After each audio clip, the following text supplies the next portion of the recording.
And I want to just start by thanking UBS for hosting us here this afternoon. We are going to run for a little over an hour, and then we're going to leave about a half an hour for networking, and we'll have refreshments in the back. I want to first introduce all of the people to my left, all of our esteemed speakers today. We have Phyllis Costanza, who is the CEO of the UBS Optimus Foundation, Mika Pyoko, Project Director for Impact Investing for the Finnish innovation fund Sitra, Richard Hawkes, who is the CEO of British Asian Trust, and Abdoulaye Mar Dieye, I'll call you Mar, who is the UN Assistant Secretary General and UNDP, let me make sure I get this right, we have it correct in the program, the Director of the UNDP Bureau for Policy and Program Support. So everyone here has a very big remit in making the world a better place, and as we all know, the SDGs are a very effective way to do that. I think everyone in this room knows what the SDGs are. It seems like yesterday that it was January 2016 and they were launching, and I can't tell you the urgency many of us feel now to really try to make them happen. Let me just make a couple of framing remarks before I start to ask our panelists some questions. This event is being co-hosted by the SDG Philanthropy Platform. This was an idea that was born out of a few foundations at a dinner in 2013. In September that year, Marcos Nito is here. We had someone from the Hilton Foundation, the Ford Foundation, and the Foundation Center, and myself and RPA. And we said philanthropy is not engaged enough in achieving the Sustainable Development Goals. We really have to change that. They were not at the table sufficiently in the MDGs. So we said, how can we get philanthropy to the table, and how can we get governments and the United Nations to really care about philanthropy? We set out with a couple of goals. Make sure that the UN and governments are open to listen to philanthropy. Make sure that philanthropy is open to caring about the SDGs. Within a few years, we achieved that. We're past that now. When we have events, we can easily draw dozens and dozens of philanthropists who want to help achieve the SDGs. So why then are we here today? What's top of mind right now in achieving the SDGs? Well, we all know that there's an enormous financing gap. I think Mara is going to tell us more about that. But the question is, if we do things the same, if we solve problems the same way we always have, we are not going to achieve the SDGs. We have to do things differently. So many people are talking about innovative financing. Some people say innovation is complete disruption. Others say no, innovation is discontinuous from previous practice, but not necessarily complete disruption. Whatever it is, it's different from the way we've done things before. Different partnerships, different approaches, different contexts, being very locally sensitive. So that's really what we're here to talk about today. So Mara, I want to invite you to start. I know you can't stay with us for the entire event because you, in your UN role, you have so many competing demands, but kick us off by giving the big picture and what it looks like from your perspective at the UN. Yeah. Thank you, Heather. Good afternoon. I feel really bad not to be part of the panel. As you all know, this week we have the 73rd General Assembly of the United Nations with head of states from all over the world coming to New York. We'll be having this high-level policy dialogue precisely on how we are going to fund the Sustainable Development Goals, which have launched since 2016. But we are struggling to get it right. We're still feeling a huge gap between 5 to 7. It should be costing us between $5 to $7 trillion, but we are feeling a gap of 2.5 trillion per year. With that rhythm, it will be impossible for us to meet the 2030 target that we all committed globally when we approved this excellent agenda. We know that government alone will not be able to drive it. In most countries, especially in developing countries, we have a huge problem of fiscal space. And unless we support government to expand that fiscal space, it will be extremely difficult. And that won't happen overnight. Hence the need to have the private sector, to be an engine to ensure that this noble goal will be fulfilled. We have seen, you said in your preamble that the philanthropy is coming on board. The statistics are quite encouraging. Today, out of a asset of 1.7 trillion globally of the philanthropy, they are chipping in 150 billion. So literally they are tithing, as they say in the church. But I would like to recognize the work of the philanthropy by quoting one of my favorite writer, Alexis de Tocqueville. You must have read his famous book on democracy in America. And where he's explaining that the success of America is coming from philanthropy. It's the Vanderbilt and the Ford that have been giving to the communities, and that's what made it happen. So I think that that spirit of philanthropy has to be infused into what we're all doing to ensure that the global goods will be implemented. So I really would like to salute what they are doing. For instance, the Ford Foundation committed already up to 1 billion from the 12 billion endowment over the next 10 years to impact investment. This is quite commendable. Rockefeller Foundation, another innovator in impact investing, through its zero gap portfolio, currently experiments and leverage large private sector, especially in the continent of Africa. It is fantastic. So we are seeing a growing moment of private sector into the business. We in UNDP can accompany, and we are accompanying this process in many ways.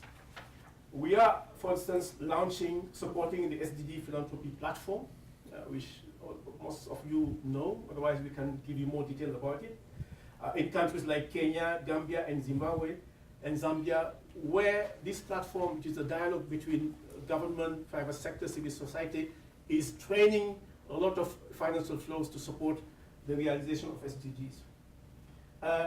UNDP is also working on what we call the deal flow, the lack of bankable projects to be funded. When we talk to private sectors, despite all the willingness of private sector chipping in, they rightly tell us that the deal flow is extremely low, not enough bankable projects. It's what UNDP is precisely doing to support countries develop their bankable portfolio. We do a lot of policy de-risking, especially in the continent of Africa, where risk is extremely high for investment. But with our policy de-risking, we have lowered the risk, and that we have seen empirically the growth of investment flowing in. One ask we have for many private sector is on country intelligence, to understand what's going on in the countries and how the investment can be impacted and so on and so forth. But from the framework of the SDGs, not only the classical intelligence based on economics and finance, but looking at the dimension of social dimension and then environment. So the totality of the SDGs through the three dimensions of economic, environment, and the social lenses. Where we think we can help ensure that these SDGs are implemented is on the absorptive capacities, especially in many developing countries. I take the case of Africa, where we see that for each dollar invested, sometimes the absorptive capacity will not go beyond 40 to 6%. So you have a lot of dormant money that is not absorbed in the economy. The opportunity cost is extremely huge. It can be detrimental to the realization of the SDGs. Again, as I said earlier, expanding the fiscal space and ensuring that we have a financial market locally well developed. And this is a big ask that we are getting from investors when they come to the countries. On fiscal space, we are doing a great work with OECD, a program that we call Tax Inspectors Without Borders, where we can help countries expand their fiscal space. If I give you an example today, we should look at developing countries in general, Africa in particular. If you use as a proxy the government tax over GDP, the average is 17%. Paradoxically, in countries that are producing oil like Nigeria's, Equatorial Guinea, the tax ratio to GDP can go as low as 9%. You can't implement such a complex agenda with such a tax ratio. While you are having a ratio of 30 to 35% in Southeast Asia or 40% in the OECD countries. So with our program called Tax Inspector Without Borders, we are investing a lot in enhancing that fiscal space, which for me is extremely important. So those are some elements that UNDP is putting forward, and I would like to pledge that with our strong partnership with philanthropy, private sector, the UN and government, this can be defeated. The challenge can be overcome. And let me just leave you with a philosophy of Aristotle. I'm sure you have read Nicodemus, when he said that the true friend of people should see that they be not too poor. For extreme poverty lower the character of democracy. And I know that here around in this room we are true friends of people. So together we can defeat poverty and ensure that democracy can flourish like we are all expecting in what we're calling SDG number 16, which I call the mother of the SDG. If we don't create a democratic society, inclusive society with strong governance, all investment that we have poor in the economy, in society, would be sunk cost. And I count on all of you to be to join this crusade and ensure that when we meet 2030, we have raised the flag high and then defeated poverty and inequality, which President Carter called the disease of our modern civilization. And I would like to thank you. Thank you, Mark. Thank you very much, and we know you'll carry this spirit of collaboration into any meeting. I think you made a couple of points I want to pick up on very quickly. One is the important role that the UN and governments play in the policy side of things. I think philanthropy sometimes tries to influence policy or supports good policy making, but it's really in the hands of governments and guidance from the UN that has to happen. So that's part of the partnership. And also, of course, picking up on business, and we will hear from someone from the business sector here. But it's truly that multi-sectoral nature of cooperation that's crucial. I wanted to also mention that you talked about our platform and the countries we work in. We have our platform coordinator, Luciana from Brazil here. We have a very active collaboration in Brazil, in Kenya, in Ghana, in India, and it's in these countries where that really flourishes, where you really see that's helping the SDGs to come alive. Next, Richard, I want to turn to you. British Asian Trust. Well, it's not as old as the Ford Foundation. Wasn't established in 1936, but it's been very active. I think a lot of people in the room may not know about the British Asian Trust, but tell us a little bit about it. And then you've really been in the forefront of an innovative financing mechanism called social impact bonds or development impact bonds. So tell us about that, and do put on your mic first. I think I'm tied to my chair here.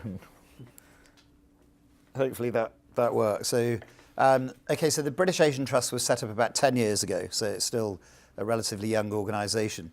And it was set up by a group of very, very successful, high net worth business leaders from the British Asian community who came together with His Royal Highness the Prince of Wales, so Prince Charles, to see if they could form an organisation that could challenge the status quo and challenge the ways of doing things. There was a recognition that more needed to be done to address the challenges of South Asia, a recognition that the British Asian diaspora were extremely generous, but didn't necessarily give in the most strategic of ways.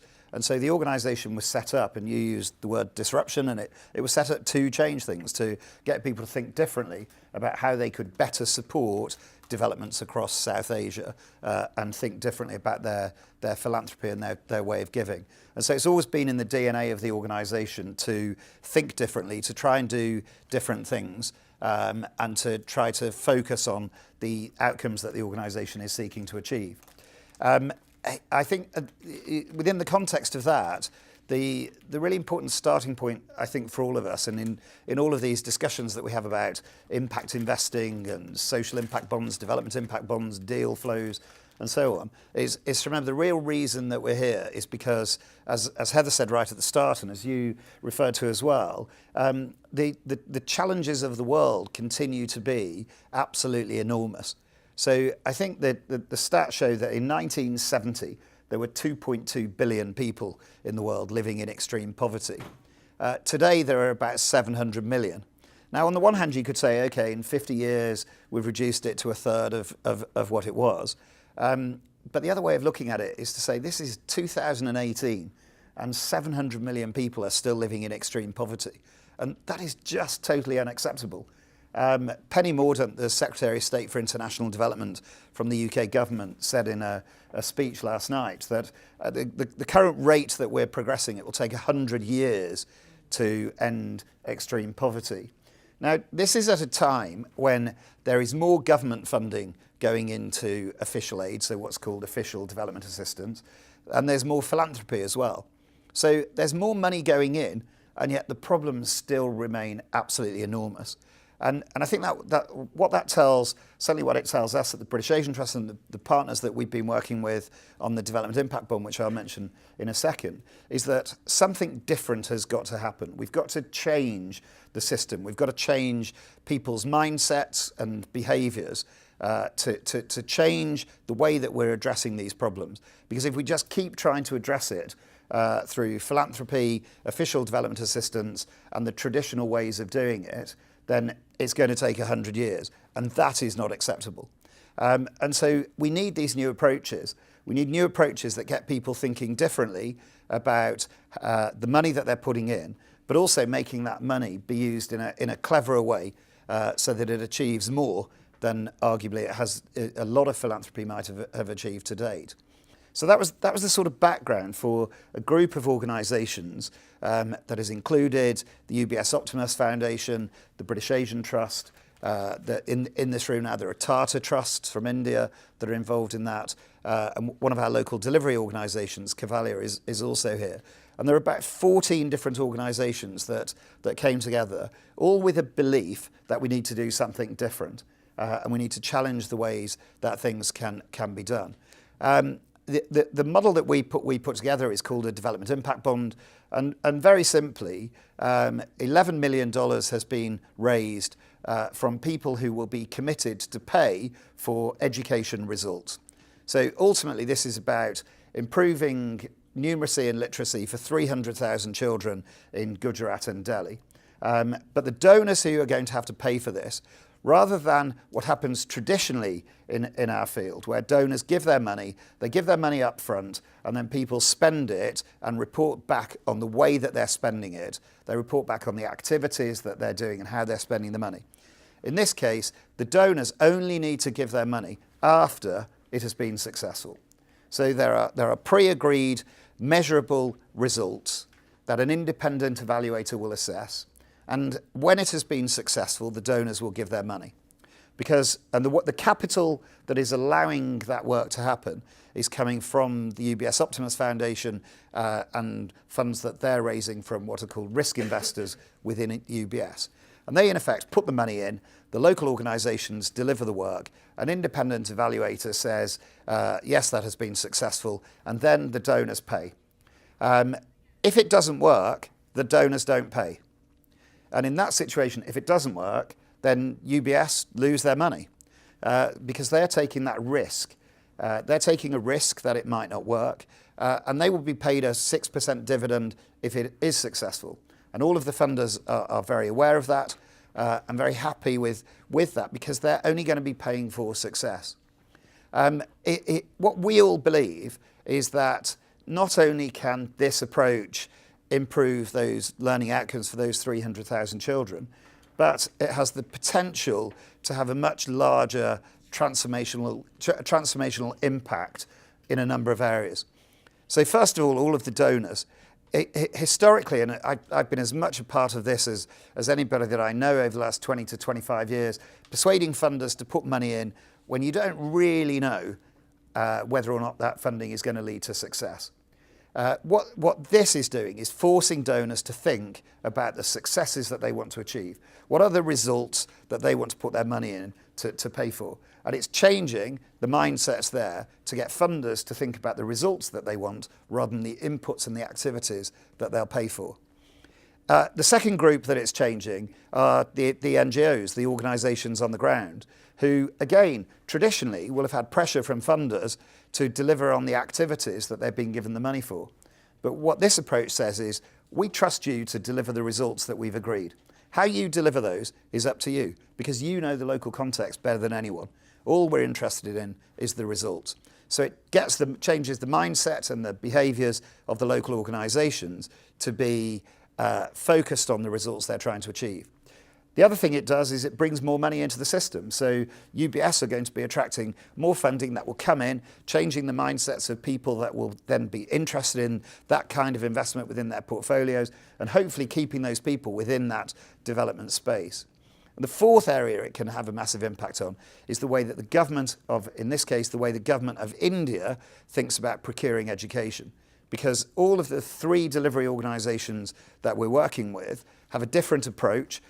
We'll be collecting data and evidence which can then be used to prove, to demonstrate to the 2 state governments that we're working in, which of these approaches to education leads to the most cost-effective and scalable ways of achieving the education results that we've all agreed. And so for me, this is the real potential of an approach like this. It quite genuinely has the potential to change the way that philanthropy works, to change the way that NGOs work, to bring more money into the system, and in the long term, to change the way that government procures those basic services, such as, in this case, education. And we've got to be embracing and looking at new ways of approaching things, because, as I said at the start, if we don't, it's going to take us 100 years to deal with extreme poverty. Thank you, Richard. Very helpful. I want to just build on a couple of points there. I think there's still a role, a very important role, for regular grant making in philanthropy. There's a very important role for impact investing, which many philanthropists do. There's also an important role for development impact bonds and social impact bonds. So these are all different tools in the toolbox. And the more that the philanthropy sector can concentrate on the tools that are best for it in terms of its institution, I think the more success we'll have. I also wanted to point out, this is a report that we at RPA launched last night, Scaling Solutions Towards Shifting Systems, Approaches for Impact, Approaches for Learning. It studies 25 funder collaboratives that are specifically oriented towards systems change. It's available on our website today. And one of the examples we look at is Educate Girls, which I think is one of the organizations that you have funded within your development impact bonds, and a really good example of how organizations can take grants as well as impact investments as well as development impact bonds, and really use those different kinds of capital differently. So a stack of capital that's used in different ways by the same organization. Phyllis, you at UBS Optimus Foundation also support this. Richard mentioned that already. So it's always interesting to hear about the same initiative from a different investor. So tell us about your perspective on that investment and how you are an investor that has a certain tolerance for risk that may be higher than some others, but also then more generally what you're doing in terms of supporting the SDGs. How does this fit into your foundation's overall strategy? Great, thank you. For those of you who aren't familiar with what we do, UBS Optimus Foundation actually helps our clients with their philanthropy. So we probably have the best job, me and my colleagues here, in the world. We get to give away people's money. And we do it in a way where we believe and we hope that we're achieving impact. We know, so why do we do that? Why does a bank for the wealthy focus on issues affected by poverty?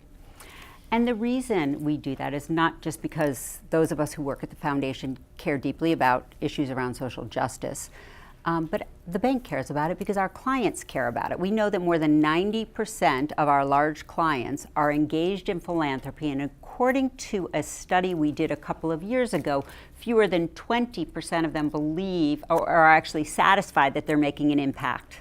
So 80% of our clients, which are a lot of very wealthy people, believe that their philanthropy is, 80% believe that they're not having an impact. That's extraordinary. And if you look here in the United States, about 96% of all philanthropic giving in the United States stays in the United States. And why is that? Well, one of the reasons, of course, is people want to help in their communities, which is important. But another reason is people don't trust money going far away, where they can't see what happens to it. So what we're trying to do at the foundation is to encourage people to give more money and to give it better. So UBS has more than $2 trillion of assets under management. If we could even just get a tiny percent of that to go towards the SDGs, we could have a real impact. And one of the ways that we're doing that is for the reasons Richard mentioned, is because we want to try to make it more transparent. We want the 80% of the people who are giving to understand that they're actually making an impact. And we also want to encourage more money from the US and other countries to go to some of these really critical social challenges that, whether we know it or not, affect us right here in the United States. So the development impact bonds, the one that we did with British Asia Trust and our other colleagues, Tata Trust in the room and Cavallia, was our third development impact bond. The first one we did was with an organization called Educate Girls. And Educate Girls works in Rajasthan, India, with the goal of getting girls into school and also improving their learning outcomes. And Rajasthan has one of the highest gender gaps of any state in India. So it's a really challenging environment to work in. This was a 3-year deal. And the way we worked was that UBS Optimus Foundation was the investor, and it was small. We were just testing this, kind of getting our toe in the water. And our colleague who's working on that is Maya Zisfehler, and she's here now. So if anybody has any hard questions at the end of this, you can direct them to Maya, not towards me.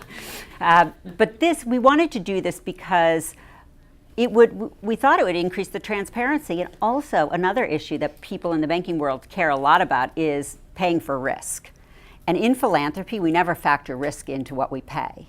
We simply pay for people to perform activities. We neither pay for outcomes, we don't pay for people to deliver outcomes, and we don't pay more, really, if we're working in a very challenging environment. So this did a few things. In addition to what Richard said, it also transferred risk appropriately. So as the investor, we assumed the risk of getting 7,300 girls into schools. Actually, what we said was we want to get 72%, is that the right number? 72% of all out-of-school girls in a particular community in Rajasthan into school. And we wanted to improve learning outcomes by 75% better than a control group. This was a 3-year development impact bond. Children's Investment Fund Foundation was the outcome funder. And it just ended a few months ago. And the good news is that Educate Girls got 116% more girls into school, and they achieved 160% learning outcome. So instead of 75% better, it was 160% more than that. So they knocked it out of the park. And as a result, we made a return. It was an internal rate of return of about 15%. But if you look at it on a return on investment, it was actually, it's an embarrassment of riches. It was like 50-something% if you just look at it strictly on an ROI basis. That's because it was a small development impact bond. And what we did with that is, first of all, Educate Girls got a bonus. So you're putting the incentives where they belong. You know, they deserve the money. And then now, it's not like we took the money out so that we could buy ourselves a new Mercedes. We left that money in a philanthropic fund so we can recycle it, and now we can get another 7,300 girls into school. So it was a really elegant way to focus on transparently transferring the risk and identifying the outcomes.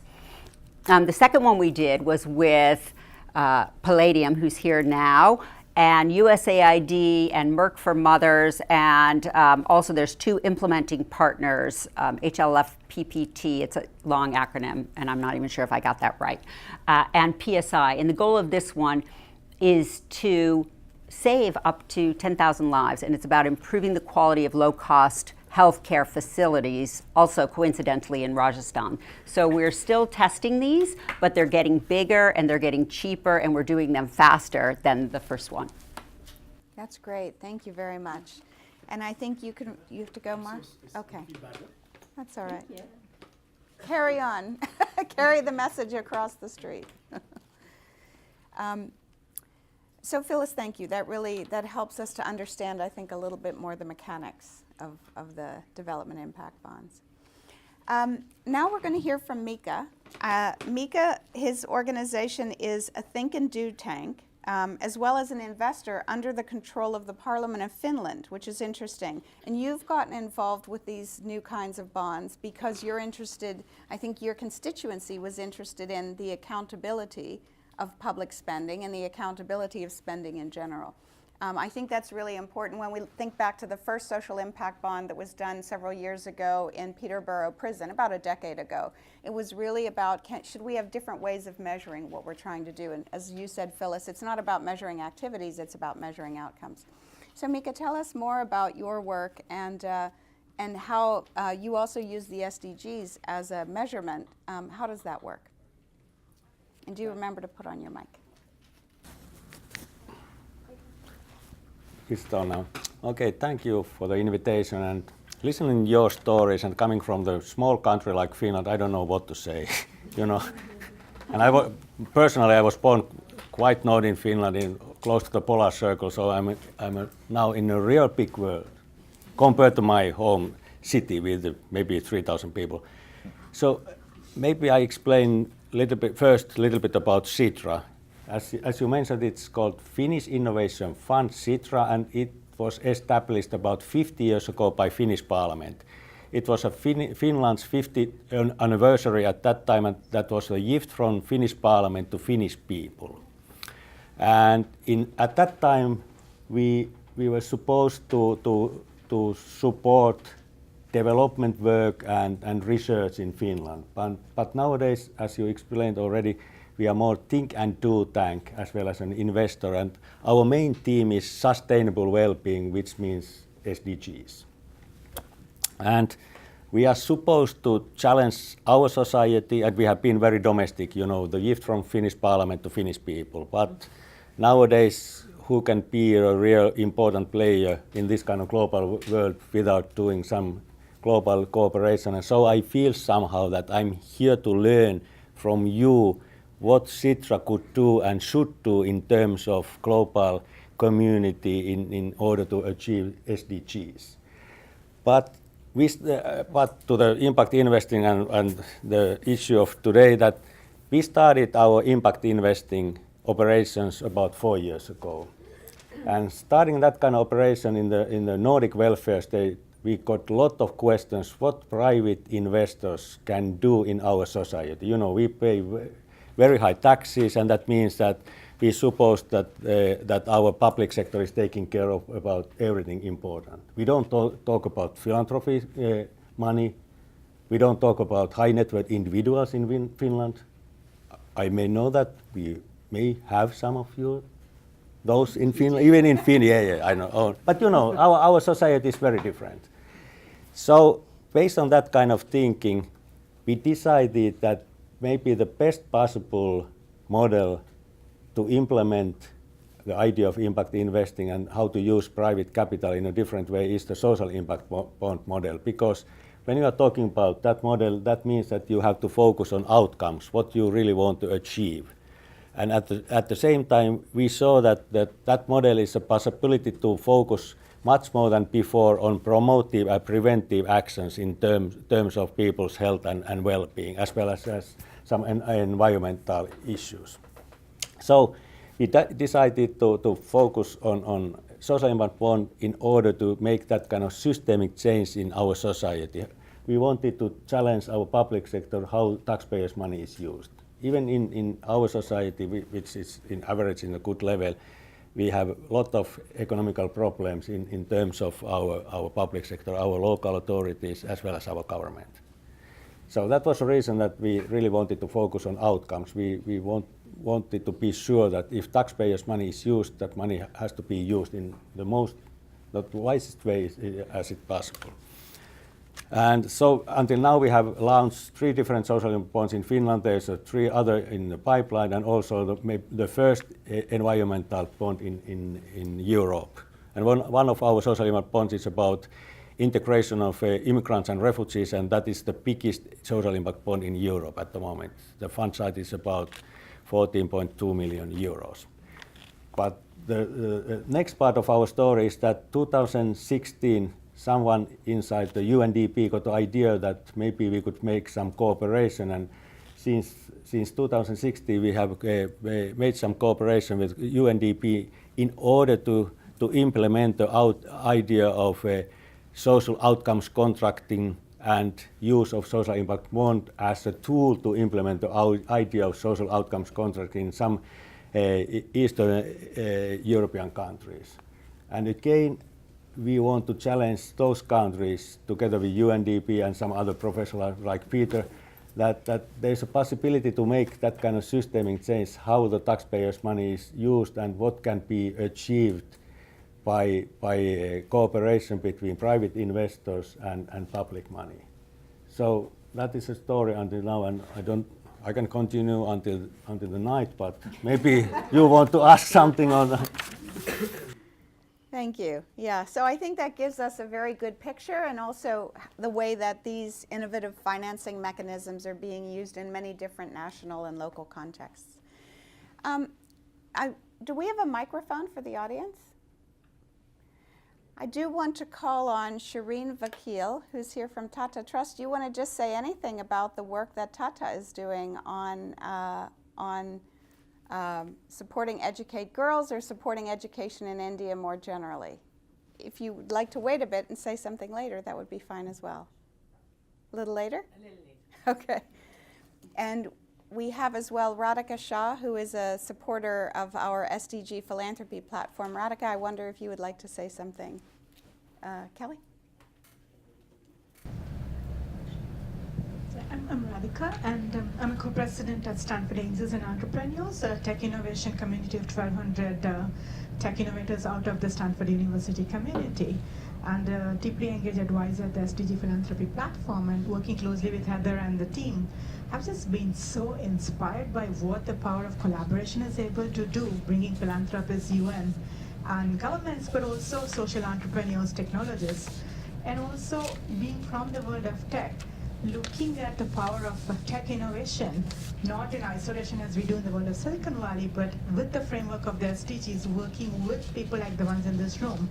What's possible has been just very, very inspiring.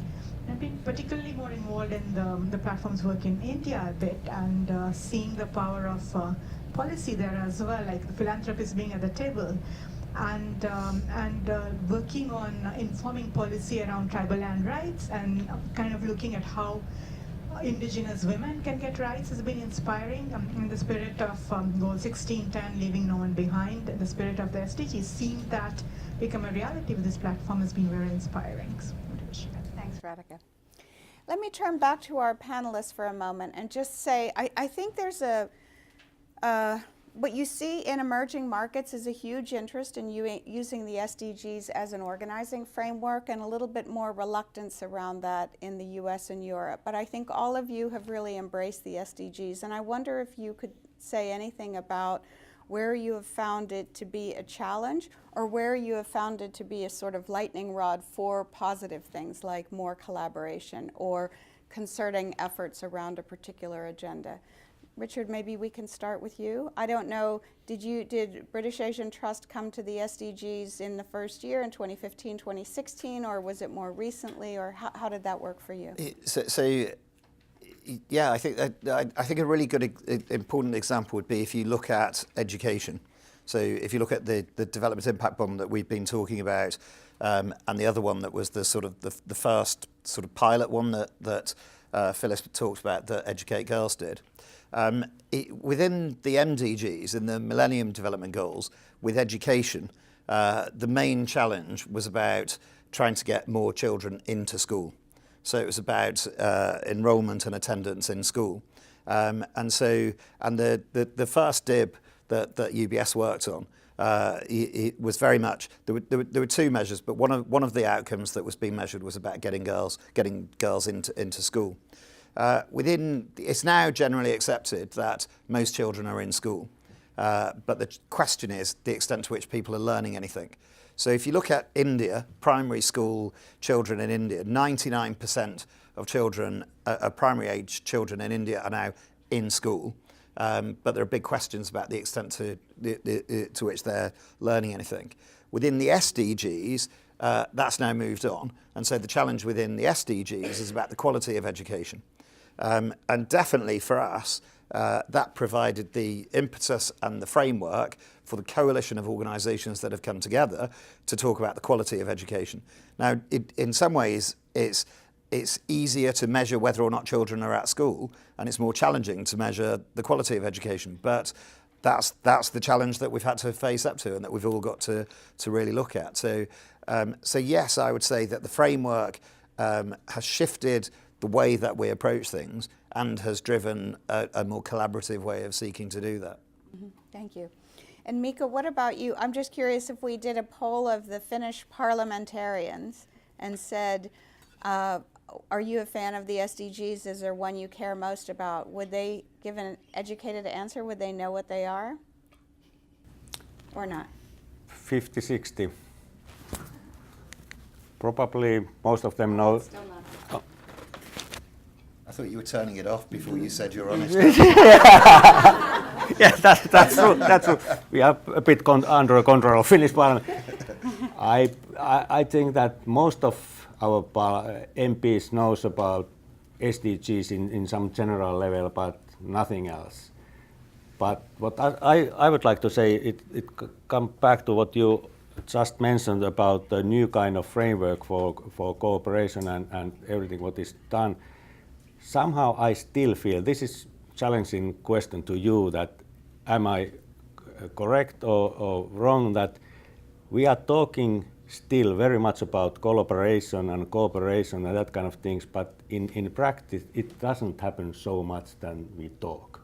There's still silos between different professionals. I really want to challenge you if you agree or not. For example, somebody mentioned that governments plays a very important role. Is there anyone from any government at the moment in this room? One. But again, I think that this is a good bad example how we behave. There's very strong professional groups, and all those groups want to achieve something good in terms of SDGs, but I think that we should work together much more than we have done until now. And that is one of the key elements for future achievements. And in order to implement that idea in practice, we have started to use co-creation method. That is nothing new, but when we are talking about, for example, established social impact bond, we start the process by asking all important stakeholders to the same table to understand the phenomenon with which we want to work with, and create that kind of joint understanding, what can be achieved and what is possible, what is not possible, and what that kind of cooperation mean in practice. So I really would like to challenge us to make some kind of co-creation. And I personally, I always say that real impact is based on co-creation, and that is based on that kind of solid base for real collaboration. Yes, I entirely agree, and I'm glad you raised that. I know I've spent the last couple of days at the World Economic Forum Development Summit, and we were talking about how philanthropy can help achieve the SDGs, and it was very much around co-creation was the word used. You have to co-create with different sectors, because it can't be philanthropy designing it and then saying, I'm handing over to the government, you take care of it now. It has to be done together from the outset. Phyllis, what about you here at UBS? Was the SDGs any kind of a rallying cry, or just a really handy framework, or how did it feel here? Honestly, in the private sector, our clients most likely don't know what the SDGs are. It's a framework for us because we're a foundation, and we did a survey of our clients on which SDG they were most interested in addressing, and it was education. But it was a prompt. It wasn't, we didn't ask them. But what is interesting for us is little known SDG number 17, which is all about collaboration. And we've seen a huge change. And I don't know if it's because of the SDGs. It could be because we're doing a lot more in this space as a foundation, as a bank. But, it used to be that we're from Switzerland. And we had to, even to get a collaboration with the Swiss government, we were chasing them, hey, come work with us. We couldn't even get a phone call to them. And now that's completely changed. We work closely with not just the Swiss government, but a number of other bilateral donors, with multilateral donors. And people really care about partnering with the private sector now. And we're not, that bad guy or girl somewhere over there that's only interested in profit. But organizations see that there is opportunities, and the beauty of the Development Impact Bond is we're not overstepping what we know. We're not pretending to be an implementer. We don't know as much about implementing health outcomes in India as the organizations on the ground in India. And so these tools that we're talking about let those organizations do their job well, and we do what we do well, which is raise money from wealthy people and deploy it towards good programs. So this collaboration is really important, and all of the initiatives that we've undertaken so far around innovative finance, we've sat down for many, many, many months with the organizations, the governments, and other for-profit, non-profit, bilateral, multilaterals to create these tools. Thank you. Okay, let's open it up to the audience. Shireen, you want to contribute something now?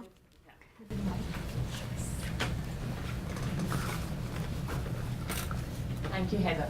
So just to say very briefly, I'm from the Tata Trust. I don't know how many people know about the Tata Trust, but we're a philanthropy, an Indian philanthropy, probably been there for about 125 years. Certainly the oldest and most established in India. And a lot of people ask me, what do we do? And it's very hard to kind of explain it because we pretty much, do work on all sectors. Michael, who's been working with us recently, said to me that we work across all SDGs. I was thinking in my mind, I was talking to the person from the UN on SDG 16 because it's something that the government of India needs to do more on, and it's something that we're keen to take forward.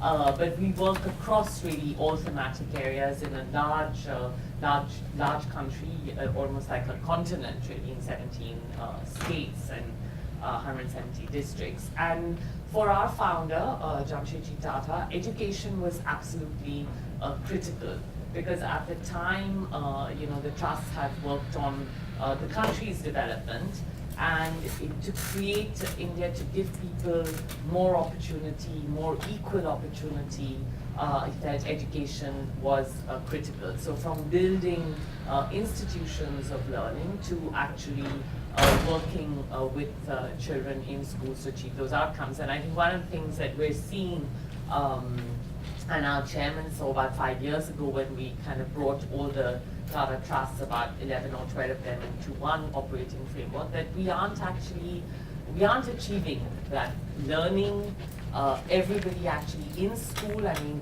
the data, like someone said this morning, that I think he called it data garbage, the person from IT, because you can't actually rely on the administrative data, because when you go down to the ground, you know that that's actually not the case. So even if children are enrolled, the attendance is so irregular that they're not learning. So we're looking at what we can do in our very small way to make some difference, and collaboration and partnership is critical. And so this Development Impact Bond that was launched about a month ago in India, really looking forward to seeing how it shapes up and actually achieves those outcomes of education, as well as that my role is around public policy and share those lessons with the governments, both at state and national level, to take them forward. Thank you. Thank you. Thank you.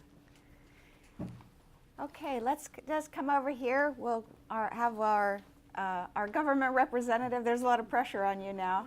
Can everyone please introduce yourself and then ask your question or make your comment?